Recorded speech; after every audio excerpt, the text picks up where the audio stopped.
한 주간의 비기슈를 모아모아 나눠줄 파헤치는 기자회견. 안녕하십니까. 기자회견의 김석준입니다. 지난 기자회견에서요. 남구 우암동 소망마을의 도시재생 사업이 시작된다는 소식 전해드렸는데 도시재생 사업이 진행되면서 소망마을이 새롭게 변해가고 있다고 합니다. 소망마을을 되살리기 위한 프로젝트 함께 얘기 나눌 분 소개합니다.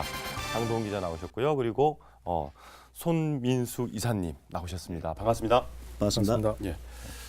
오늘 이렇게 또 외부 출연자분께서 나오셨는데 제가 좀 명함을 받아봤을 때 여행 조교 손반장이라서 저는 이것만 보고 정말 이분이 그냥 반장이라고 하길래 성함도 반장이구나 그렇게 생각했는데 이름은 또 따로 있으셨어요? 예. 네, 맞습니다. 왜 이렇게 됐는지 좀 궁금합니다. 예. 소개 부탁드릴게요. 저는 부산 여행 특공대를 이제 운영하고 있는 손민수라고 합니다. 지금 부산에서는 손반장이라고 불리고 있는데요. 제가 학교 다닐 때 반장을 못 해봤습니다. 그래서 부산을 대표하는 무언가가 되겠다 이런 의미에서 이제 손반장을 자처하고 나섰는데 저는 지금 이제 원도심과 이제 산복도로 그러니까 해운대, 광안리, 태종대라는 명소가 아니라 가장 부산다운 모습을 볼 수 있는 이제 원도심과 산복도로를 여행으로 알리고 있는 유일한 스토리텔러, 스토리텔링 투어를 하고 있는 그런 회사입니다. 회사에 이제 있는 손민수라고 합니다. 예. 이 명함에서도 보니까 부산은 손반장을 만나기 전과 후로 나뉜다. 부산의 이야기를 가슴으로 전해줄 부산 최고의 스토리텔러. 네. 이런 이제 문장을 이렇게 써놓으셨는데 정말 오늘 특별한 분 모시고 우리 그 산복도로 원도심 산복도로 그 중에서도 도시재생 사업이 지금 이루어지고 있는 소망마을에 대해서 한번 알아보도록 하겠습니다. 일단 그 소망마을이 정부에서 시행하고 있는 샛들마을 사업 선정이 되었다 그래서요. 이 소망마을 자체도 좀 생소하긴 하지만 샛들마을 사업에 대해서 좀 모르시는 분도 있을 것 같은데 샛들마을 사업 어떤 건가요? 일단 샛들마을 사업은 네. 정부 기관이긴 한 그 지역발전위원회에서 어. 추진을 하는 사업입니다. 이게 2015년부터 시작이 됐는데 네. 뭐 좀 풀어서 설명을 드리자면 취약 지역 생활 여건 개조 사업이라고 보면 될 겁니다. 보통 뭐 마을을 낙후된 마을을 다시 되살린다라고 생각을 하면 뭐 오래된 마을을 철거를 하고 새 아파트를 올리고 뭐 그렇게 도시 인프라를 새로 구성을 하는 그런 사업이라고 생각을 할 수 있겠지만 샛들마을 사업은 뭐 그런 여러 가지 뭐 그 수익 사업이라든지 이런 것들이 제대로 진행이 되지 않아서 재개발도 힘들고 이랬던 아픔을 갖고 있지만 어느 정도의 그런 문화적 인프라를 갖고 있는 곳이라고 판단이 되면 거기에 살고 계시는 분들의 생활 여건을 개조를 해드리는 거죠. 그러니까 안전, 위생, 뭐 집수리, 뭐 이런 것들을 다 다시 기존의 집들을 놔두고 그렇게 개선을 해나가는 그런 사업이라고 보면 됩니다. 그리고 여기서 가장 중요한 거는 그런 사업들을 펼쳐 나갈 때 관에서 주도를 하는 것이 아니라 주민들이 직접 자기들끼리 그런 커뮤니티를 만들어서 우리 마을을 이렇게 만들어 보자 그런 그 요소들이 굉장히 많이 가미가 되어 있습니다. 여기는.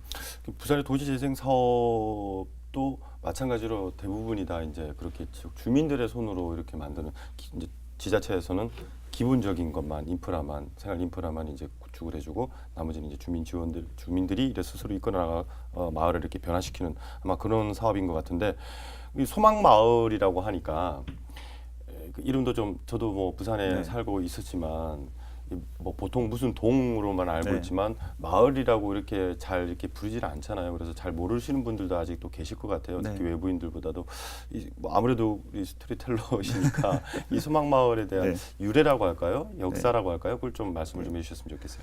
그러니까 이제 특히나 부산 분들 같은 경우에는 또 발음이 안 좋으시니까 소망마을이라는 소망마을 뭐 이렇게 들으시는 분들도 계신데 소막이라고 하면은 소막사를 의미합니다. 그러니까 지명으로 말씀을 드리면은 이제 부산 남구 우암동, 우암동 일대가 되고요. 그 우암동에 이제 소막사가 있었던 거는 1909년경에 일본으로 소를 수출하는 이추루 검역소. 그러니까 그 당시에는 처음에는 수추루 검역소가 있었고요. 이게 한일 병탄 이후에 이제 이추루. 왜냐하면 그 당시 이제 뭐 우리가 식민지가 되다 보니까 국내라는 의미가 됐죠. 그래서 이추루 검역소가 여기에 있었고 여기에 이제 전체 약 40여 동, 그러니까 소막사, 그 다음에 이제 그 해부실 혹은 뭐 다양한 그런 부대 시설까지 해서 상당한 규모의 소막사 시설이 있었습니다. 근데 이제 해방이 되고 나서 네. 이제 일본이 돌아가고 그리고 이 막사가 약간 방치 상태에 있었다가 한국 전쟁이 터지기 직전에 여기가 좀 개선이 됐었어요. 네. 그래서 여기를 더 어떻게 더 활용을 할 것인가 이제 이런 여러 가지 방안들도 있었고 그때 마침 이제 저희가 그 6.25 전쟁이 터지게 되면서 수많은 피난민들이 이제 부산에 오시게 됐죠. 첫 번째 피난 열차가 이제 6월 28일 저녁에 대전역에서 피난민 500명을 싣고 들어왔었는데 막상 이분들이 갈 데가 없지 않습니까? 네. 그래서 이제 부산 전역에 이제 7만 명 규모의 이런 이제 그 피난 시설이 확보가 됐었고 예. 그 중에 일부가 이 소막마을. 예. 소막마을은 아무래도 좀 규모가 크다 보니까 이 막사 안에 나중에는 칸막이가 나눠지고 여기에 이제 피난민들이 들어가서 생활하게 되었죠. 이 그 좀 정말 아까 앞서 장 기자가 얘기했던 것처럼 좀 아픈 역사가 이렇게 깃들여져 네, 있는 맞습니다. 곳이네요. 네. 소를 이제 우리나라 소를 그러니까 일본으로 수출을 했던 네, 곳이고. 맞습니다. 뭐 거의 그 제가 알기로는 수출이라기보다도 강제로 이렇게 좀 가져간 그게 수출이라기보다는 수탈이라고 이야기를 네. 하고 네. 있습니다. 전쟁 물자로 아마 쓰기 예, 그런 거였나요? 일단 그 한우 같은 경우에 이제 여러 가지 장점들이 많았습니다. 일본 소에 비해서 사료를 저렴한 사료를 줘도 잘 먹고 일도 정말 잘하고 그리고 나중에 죽고 나면 고기로까지 사용이 되니까 가죽도. 네, 그래서 이제 여러 가지 활용도가 높다 보니까 일본 소에 비해서 훨씬 저렴한 그리고 일도 잘하는 그랬군요. 이런 장점들 때문에 우리 한국의 소가 한우가 많이 수탈을 당하게 된 거죠. 그래요. 이 뭐 그런 좀 아픈 어쩌고 보면 그런 역사를 가지고 있는 곳이라서 좀 더 이 마을에 대해서 이제 재생 사업이 이루어진다는 것에 대해서 좀 이게 뭐 그냥 완전 재개발이나 네. 재건축이 아니라 그런 역사를 간직한 곳을 더 이렇게 새롭게 바꾼다는 의미가 좀 있는 것 같은데 이 재생 사업이 이제 샛들마을 사업으로 선정됐다고 앞서 이제 장 기자가 얘기를 했는데 그러면은 어떤 구체적으로 좀 어떤 뭐 지원이 있고 또 어떻게 변화한다는 건지 좀 얘기를 좀 해주시죠. 아마 한번 가보시면 정말 그 좁은 골목 그리고 뭐 주차 시설도 없고 또 아직도 이런 집이 있나 싶기도 하고 네. 또 가다 보면은 골목 안에 공동 화장실도 있습니다. 그런 정도로 굉장히 낙후돼 있는데 우선 지금 사업이 시작된 지는 뭐 몇 개월이 지났거든요. 그래서 지금 거기에 기울어져 있던 집이 하나 있어요. 예. 뭐 거의 무너져 가려고 하는 집을 해가 철거를 해서 예. 지금 그 통로를 조금 더 넓혔고요. 그리고 이제 뭐 지붕 개선 사업들이라든지 또 여기에는 도시가스가 안 들어가 있습니다. 그래서 도시가스를 이제 넣을 계획이고 뭐 그런 식으로 계속 이제 개선을 해 나가는 거죠. 그리고 그런 것들을 펼쳐 나가면서 그 수시로 이제 뭐 위생이라든지 뭐 이런 것들을 위한 개선 사업들도 같이 추진이 되는 겁니다. 생활 인프라를 그러면 이제 좀 바꿔주겠다. 기본적인 네네. 부분만. 네. 그렇게 되면은 뭐 어느 정도 이게 기간이 있고 또 예산이 이렇게 어느 정도 있을 거 아니에요. 어느 정도로 이렇게 잡혀 있는 거예요? 언제까지? 이게 지금 한 먼저 1억 원 정도를 투입을 해서 그 아까 말씀드렸던 그 폐가 철거를 했고요. 철거하고. 예. 2019년까지 예. 한 33억 정도가 투입될 겁니다. 그렇게 하면서 이제 거기 그 아까 제가 말씀드린 게 골목길이 굉장히 좁다고 했는데 골목길이 좁으면 제일 문제가 되는 게 소방차들이 못 들어가서 화재가 나면은 이게 한 집에서 화재가 나면은 금방 마을 전체가 맞죠. 화재가 일어날 수 있으니까 네. 소방도로를 만드는 것도 포함이 되어 있습니다. 이 33억에는. 그렇군요. 이거 뭐 앞서 이제 또 얘기한 거지만 저희가 이제 뭐 감천 문화마을이라든지 이제 대표적으로 이렇게 얘기하는 곳이 그런 데인데 그런 것도 마찬가지로 이 앞집과 뒷집이 이렇게 골목 하나로 그냥 막 연결되어 있고 그래가지고 거기서도 이제 뭐 도시 재생 사업을 할 때 가장 안전 부분 그래서 화재 취약한 부분이 있어서 아마 그런 위주로 해가지고 이제 개선 사업이 이루어진 것 같은데 그러면 이 재생 사업이 이렇게 뭐 여러 군데서 아마 이루어지고 있는 것 같아요. 여기뿐만 아니라 그래서 이렇게 특히 소망마을에 대한 재생 사업에 대한 재생 사업이 이제 이루어진다고 하니까 우리 손마님께서도 좀 이런 부분은 이렇게 좀 바뀌었으면 좋겠다. 누구보다도 더 잘 알고 있을 것 같은데 이 그 재생 사업이 지금 이루어지는 부분에 대해서 전체적인 느낌이 좀 어떠신가요? 사실 이제 셋들마을 사업 같은 경우에는 이제 제가 알고 있는 한에서는 사실 좀 많이 필요한 사업이죠. 가장 낙후된 지역의 어떤 생활 환경이나 주거 환경을 개선해주고 정말 필요한 부분을 최소한으로 필요한 부분들을 이제 먼저 이렇게 개선해 나가준다는 그런 의미가 있기 때문에 사실 좀 많이 반기는 사업인데 기존의 이제 재생 사업들 같은 경우에는 이제 재생이라는 이름으로 뭐 무너뜨리지는 않았지만은 그래도 새로운 것들을 뭔가 계속 만들어냈거든요.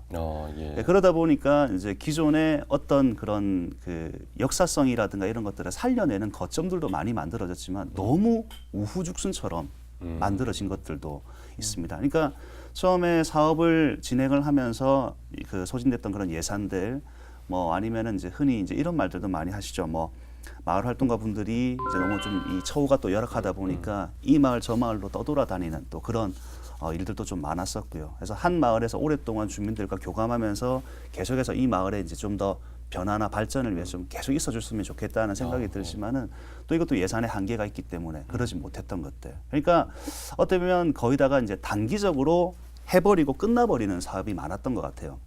조금 더 장기적으로 봤을 때 정말 이 마을 주민들이 이제 어느 정도까지 자립을 할 수 있는 부분까지도 좀 같이 이렇게 좀 있어줬으면 좋겠다 하는 생각이 들었는데 이제 그러지 못하고 거의 단기적으로 끝나버리는 그 사례를 좀 많이 봤었습니다. 예. 그럼 일단 그 지역 주민들 네. 말 그대로 거기 소망마을에 살고 계시는 우리 이제 주민분들의 생각은 좀 의견은 좀 어떠신 것 같아요? 이 사업을 진행하는 부분에서. 얼마 전까지만 해도 이 소망마을 학교가 있었습니다. 음. 마을 주민들이 직접 참여해서 우리 마을을 어떻게 바꿔 나갈 것인지를 같이 토론을 해보는 그런 자리였거든요. 거기에는 전문가들이 같이 투입이 됐었고요. 그 전문가에는 뭐 부경대학교 건축가 교수님이라든지 마을 활동가 이런 분들이 같이 한 3개월 가량을 다니면서 선진지 견학도 하시고 마을은 다른 곳은 어떻게 바꿔놨을까 이런 것들도 하셨고 그리고 또 길을 한 군데 터놨는데 그 공간에 불법 주차 차량이 또 들어오지 않을까 이런 우려를 예. 하면서 그 차량들이 못 들어오게 우리 마을에서는 뭐 화단을 놓자 아니면은 뭐 차량 그 차단봉을 놓자 뭐 이런 이야기들을 하시면서 그거 누가 관리를 할 거냐 누가 물 줄 거냐 뭐 이런 것들 실질적인 이야기들을 해 나가시더라고요. 한마디로 이 사업에 대한 열의가 좀 열정적으로 네, 아주 맞습니다. 대단하시다고 보면 되겠네요. 그렇게 하면서 음. 그 마을 활동가 분이 해주시는 말씀은 이런 것들은 어떻게 보면은 마을 재생을 하기 위한 시작이다. 그렇지만 목적은 이 3년간이라는 이 사업이 끝이 나더라도 그렇죠. 또 이 전문가들이 이 마을을 떠나더라도 이 마을 주민분들이 지속적으로 그 마을을 꾸려 나갈 수 있는 뭐 수익 사업이 됐든 뭐 관리를 어떻게 하든 그런 것들을 심어 놓고 나가야 된다. 그게 가장 중요하다. 그래 그게 뭐 단지 소망마을뿐만 아니라 감천문화마을에서도 그런 이제 문제점들이 나중에 이제 도출이 되어 가지고 그러면 개선하기 위한 노력들이 많이 이루어지고 있는 것 같은데 그런 사례를 몸 삼아서 이 소망마을에도 아마 적용이 좀 되어야 되지 않을까 생각되고요. 지금 소망마을 자체 이제 우리가 거기에 살고 있는 주민분 얘기가 지금 나오긴 했는데 한 어느 정도 가구가 살고 있고 한 몇 분 정도 그분들의 연령대라든지 뭐 이런 거는 어떤지 좀 궁금하거든요. 연령대는 굉장히 높습니다. 음. 지금 거의가 다 노인분들이시고 이거 60대 이상. 예. 그리고 한 몇 가구 정도나? 폐공가가 전체 주택의 한 20% 정도가 폐공가로 남아 있고요. 65세 이상이 30%에 이르고 있습니다. 폐공가가 그만큼 많다는 거는 그 폐공가들 중에는 아까 이야기하셨던 그 옛날 소막사 형태가 그대로 남아 있는 집들도 있고요. 나무로 목재 건물들이 있습니다. 그리고 그래요? 또 어떤 집들은 그 다 목재 집들이다 보니까 그 방수가 안 돼서 그 방수포들을 막 덕지덕지 붙여놓은 그런 집들도 있고요. 한 600분 정도 뭐 이렇게 얘기를 하는 것 같은데 지금 그 정도로 맞습니다. 인원에서 더 적어지면 적어졌지 뭐 더 늘지는 않을 것 같네요, 그죠? 맞습니다. 이주를 해 오시는 분들은 이제 거의 없고요. 이제 뭐 향후에 이제 이렇게 될 수는 있겠죠. 뭐 일부 예술가라든가 아니면 좀 마을에 정말 좀 어떤 의지를 가지고 있는 청년들이 들어와서 뭐 약간의 그런 인구 변화는 있을 수 있겠지만은 전체적으로 여기는 뭐 더 이상 인구가 유입될 만한 환경은 아니라고 봐야 될 것 같습니다. 자, 그럼 이 마을에 오시는 분들 아까 이제 주민분들의 얘기를 들어봤고 네. 실제로 이제 말하자면 외부인들이죠. 소망마을을 아무래도 제일 가까이에서 보시는 분이니까 그 외부인들의 반응은 좀 어떠나 이 마을 자체에 대한 느낌이라 할까요? 스토리텔링을 하고 이렇게 얘기를 들으시면서 제가 소감. 이제 몇 차례 그 사람들과 함께 이제 답사를 가본 경험은 일단은 뭐 이런 표현이 좀 그렇습니다만은 이제 경악하시는 분도 계시고, 그러니까 이게 뭐 말 그대로 환경 자체에 대해서 아 여기 참 너무나 열악하구나. 또 역으로는 또 이분들의 삶을 보면서 또 내 삶에 대해서 또 교훈을 또 얻어가기도 하고요. 그런데 어쨌든 이 마을 자체가 외부인들 눈에는 뭐 어떻다 저떻다 뭐 이렇게 되겠지만 사실은 그 마을에 살고 계신 분들은 그분들의 터전이지 않습니까? 늘 또 희망을 가지고 살아오셨고, 그래서 뭐 저는 그렇습니다. 바깥에서 어떤 말씀을 하시든 간에 일단은 외부인의 눈으로 이분들의 삶을 재단하지 말자, 이런 말씀을 드리고, 그리고 이제 그 말들을 같이 답사하셨던 분들도 공감을 하고 돌아가시는 그런 상황입니다.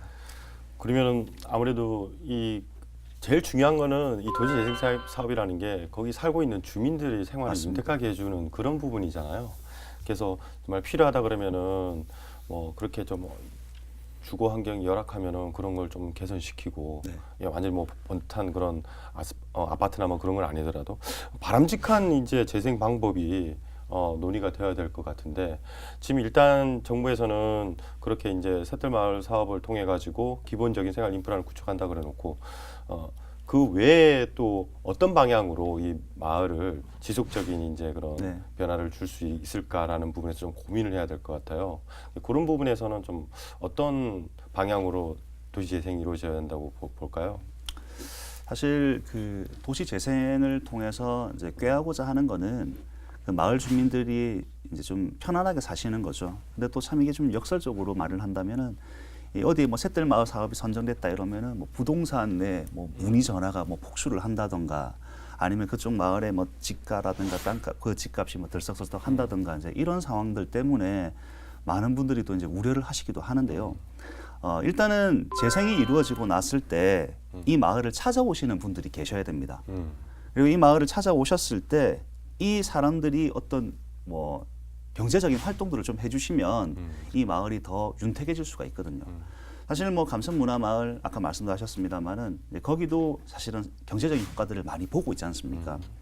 그러니까 도시 재생이 되었는데 그 마을 주민들이 생활의 질은 좋아진다 하더라도 향후에 이 질들을 계속해서 유지해 나가기 위한 어떤 경제적인 효과들이 계속 유발이 돼야 되거든요. 그러면 결국 이 마을에 사람이 누군가는 찾아와 줘야 된다는 그런 이야기가 될 겁니다. 그러면 이 소망마을이라고 하는 그 하나의 테마가 되겠죠. 즉 역사성을 가지고 있는 그 도시로서의 그런 그 마을로서의 그런 것들을 좀 부각을 시키고, 어떻게 보면 샛들 마을 사업은 3년이지만 그 와중에 이런 그 역사성을 좀 부각시킬 수 있는 어떤 것들이 좀 많이 만들어지고 주민들도 거기에 좀 공감을 하면 나중에 여기가 이제 하나의 뭐 관광지라고 하는 표현은 좀 애매합니다만은 많은 사람들이 와서 우리의 이제 역사를 또 느끼고 돌아갈 수 있는 또 삶의 하나의 또 교육의 장으로서 이 마을이 좀 변화가 된다면 더 좋지 않을까, 이런 생각을 해봅니다. 이게 좀 자연스럽게 그분들의 삶을 우리 옆에서 이렇게 지켜보면서 이렇게 변화하는 모습들, 그리고 특징적인 모습들이 외부에 좀 알려져서 그분들이 알려주지 않아도 찾아올 수 네. 있게끔 하는, 그런 면에서 보면 감천문화마 같은 경우에는 외형적으로 이렇게 많이 좀 변화가 있었고, 또 이렇게 외부에다가 홍보를 또 많이 하고 막 그래서 그렇죠. 와서 외부애들이 와서 오히려 살고 계시는 분들이 너무 당황해하고 뭐 그런 부분도 좀 많았던 것 같거든요. 그래서 이 소망마을만큼은 좀 그런 부분에서 좀 다르게 좀 접근을 해야 되지 않을까 생각하는데, 장 기자는 어떻게 생각하십니까? 아까 말씀하셨던 것처럼 역사성을 강조를 좀 해야 된다는 부분도 있었는데, 남구청에서는 지금 그 소막사를 복원을 하고 예. 이쪽에 있었던 그런 아픈 역사들을 좀 알릴 수 있는 역사관이라든지 이런 것들을 좀 준비는 하고 있는 걸로 알고 있습니다. 이런 부분이 잘 좀 부각이 되면 좋겠고요. 그리고 또 제가 주민들을 만나보고 느낀 점은, 주민분들은 굉장히 행복하게 살고는 계십니다. 물론 불편한 점은 있으시겠죠.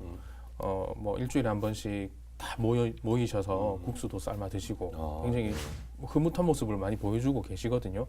근데 이 샛들마을 사업이라는 것들이 이제 진행이 되면서 저는 나름 우려했던 것은 그런 환경 속에서도 나름 행복하게 살고 계시는 분들이 주변에서는 뭐 낙후 지역이다. 너무 그렇게 뭐 보는. 저소득층이다. 노인들이 많다. 이런 이야기들을 들으면서 오히려 상대적 박탈감을 느끼시지 않을까. 그런 것들은 굳이 그렇게 부각을 할 필요가 있을까? 그리고 그분들이 그런 박탈감을 느끼실 필요는 없을 것 같고 그분들이 좀 더 행복하게 사실 수 있도록 주민분들이 직접 그런 마을을 꾸려 나가실 수 있는 인프라를 많이 만들어 주는 것이 더 좋지 않을까 그런 생각을 합니다. 그래요. 전반적인 그 우리 마을 재생과 관련해서는 도시 재생과 관련해서는 뭐 전문가도 이렇게 나오시고 하셨지만 지금 그분들이 앞으로 어떻게 이 사업이 끝나고 나서 샛들마을 사업이 끝나고 나서 이유가 더 중요할 것 같아요. 감천문화마을의 예를 자꾸 이제 하고 있지만은 외부인들이 많이 들어와 가지고 거기서 뭐 사업을 한다든지 뭐 가게를 우린다든지 뭐 그렇게 해가지고 또 그 주민분들은 또 어떤 다른 또 사업거리를 이렇게 찾아서 경제 활동을 좀 해야 되고 하는 부분이 있으니까 지금 송호마을 같은 경우에 좀 뭐랄까요 바람이랄까요 도시재생 사업을 이제 그분들이 향후 사업이 끝나고 나서도 이분들이 할 수 있는 어떤 그런 경제 활동을 해가지고 꾸준히 이제 윤택한 삶을 살 수 있게끔 할 수 있는 그런 방안들이 있다면 좀 어떤 조언을 해줄 수 있을까요? 참 이게 애매한 부분인데요. 이제 일단은 마을 주민분들 이제 전체적인 연령대 자체가 이제 65세 이상 어르신들이 이제 30% 이상이 되시고 그리고 다들 이제 여기 경제 활동을 하시는 분들도 이제 이 마을 안에서 경제 활동을 하시는 게 아니라 이제 외부에 나갔다가 이제 저녁에 들어오시는 형태고 그리고 이제 소망마을 바로 옆에 이제 그 우암시장이 있지 않습니까? 네. 시장이 있는데 거기도 이제 거의 뭐 시장 자체가 이제 상당히 좀 낙후돼 있는 느낌이고 이제 뭐 시장이라고 이름하기에도 좀 애매한 부분들이죠. 어쨌든 여기 계신 분들 자체가 이제 어떤 의지만 있다면 여기가 샛들마을 사업뿐만 아니라 이게 끝나고 나서도 어떤 그런 도시 재생의 거점이 되어서 하나의 그런 저는 여행지까지는 아니더라도 많은 사람들이 와서 이제 이 마을 주민들에게 어떤 해를 끼치거나 아니면 방해를 한다는 의미가 아니라 정말 와서 같이 위로해주고 그리고 여기를 통해서 아까 말씀드렸던 그런 역사성도 좀 느껴보고 그리고 현실의 삶의 이 교훈도 얻고 이랬으면 좋겠습니다. 그래서 마을 주민들 스스로가 할 수 있는 일이라고 한다면은 이 마을에 대해서 어떤 뭐 해설을 하는 일이라든가 아니면 뭐 특별히 뭐 가게를 만든다는 것보다도 공동체 형태의 어떤 그런 공동 작업장 같은 것들을 좀 만들어서 이제 거기에서 나오는 이 소망마을만의 그런 어떤 캐릭터라든가 이런 것들을 좀 이렇게 하고 하면 좀 좋지 않을까 이런 생각을 해봅니다. 상 기자도 뭐 발음이 있으시다면요. 거기 계시는 분들 정말 좀 행복하게 좀 윤택하게 사실 수 있으면 좋겠습니다. 뭐 안전하게 지내셨으면 좋겠고요. 그렇죠. 그런 것들은 이제 진행이 되고 있는 중이니까 뭐 바람이라기보다는 뭐 제 역할은 그 사업들이 어떻게 잘 추진이 되고 있는지를 지켜보고 또 뭐 문제점은 지적을 하고 그러는 것일 거니까 뭐 잘 지켜보는 걸로 제 바람을 표현하겠습니다. 물론 뭐 정부건 지자체에서 이렇게 돈을 많이 투입을 해서 그런 환경을 개선한다는 거는 정말 주민분들이 너무나 좋아하실 일인 것 같아요. 어쨌든 이 주민들이 살고 계시는 어르신들 분들께서 그렇게 마을이 윤택해지고 생활이 좀 편해진다 그러면 외부에서 들어오시는 손님들도 내가 이 마을의 주인이라는 그런 생각을 가지고 외부에서 오시는 분들은 바라보시는 분들은 손님이다. 우리 집에 찾아온 손님이다 생각하는 그런 마음을 가지고 있다 그러면은 아무래도 이 마을 자체가 좀 더 활기가 차고 그 정말 도시 재생의 모범 사례가 또 하나의 모범 사례가 될 수 있지 않을까라는 그런 기대감을 좀 가져봅니다. 아무래도 그런 주인 의식을 좀 갖게끔 하는 게 더 중요할 것 같네요. 어르신들이시니까요, 그죠? 네, 오늘 이렇게 얘기해 주셔서 정말 감사드립니다. 네. 예, 한 사람의 100걸음보다 함께 10걸음을 같이 가는 것. 세상에서 가장 강한 힘은 함께 나누는 진실한 관계의 힘이라는 박노해 시인의 말처럼 마음을 모으는 것이 너무나 중요한 때인 것 같습니다. 모두의 마음이 모여 기적을 그리고 희망을 이야기할 수 있을 것 같습니다. 기자들의 시선으로 보다 더 날카롭게 세심하게 소식들이 들여다보는 기자회견. 오늘은 여기까지입니다. 감사합니다.